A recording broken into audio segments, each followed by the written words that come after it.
Hello guys, welcome back to my new video.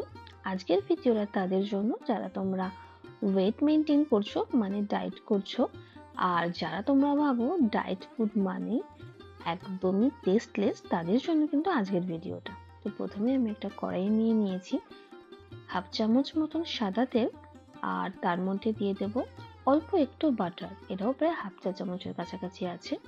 বাটারটা একটু গলে গেলে তার মধ্যে দিয়ে দেবো 3 থেকে 4টে কুচি করে রাখা রসুন। রসুনটা একটু ভাজা হয়ে গেলে দিয়ে দেব ছোট ছোট কুচি করে রাখা গাজর।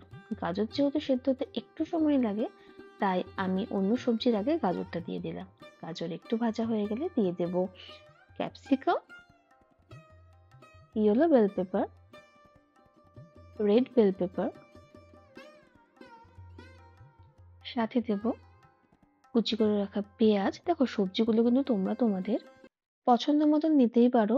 আমার ডায়েটের সময় মনে হয় একটু কালারফুল খাবার খেলে বেশ ইন্টারেস্ট লাগে খাবারটা খেতে, সেজন্য আমার কাছে যা সবজি থাকে আমি সমস্ত কিছুই ইউজ করে দিই। এটা মিডিয়াম ফ্লেমে একটু সটে করে নেব। সবজি কিন্তু পুরো সেদ্ধ করব না, সবজির ক্রাঞ্চটা যেন থাকে সেই রকম ভাবেই আমি একটু সটে করে নেব। আর মেন ইনগ্রিডিয়েন্টস হচ্ছে ডালিয়া।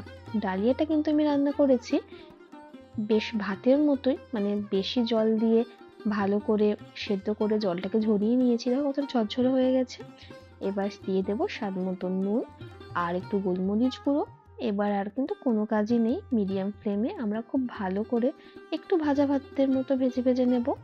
এটা কিন্তু খেতেও ভাতের মতনই লাগে, মানে ফ্রাইড রাইসের মতোই লাগে, আর এত টেস্টি লাগে কি বলবো।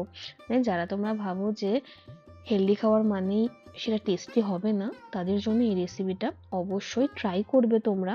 আমি উপর দিয়ে একটু স্প্রিং অনিয়ন দিয়ে দিয়েছি। ভিডিওটা ভালো লাগলে অবশ্যই আমার চ্যানেলটা সাবস্ক্রাইব করবে, আর যারা ফেসবুক পেজ থেকে দেখছো পেজটা ফলো করে দিও। আজকের মতো এইটুকু। আর তোমরা যদি এরকম হেলদি রেসিপি আরও দেখতে চাও অবশ্যই আমাকে কমেন্ট করে জানিও। সবাই খুব ভালো থেকো, হেলদি হেলদি খাও, সুস্থ থাকো।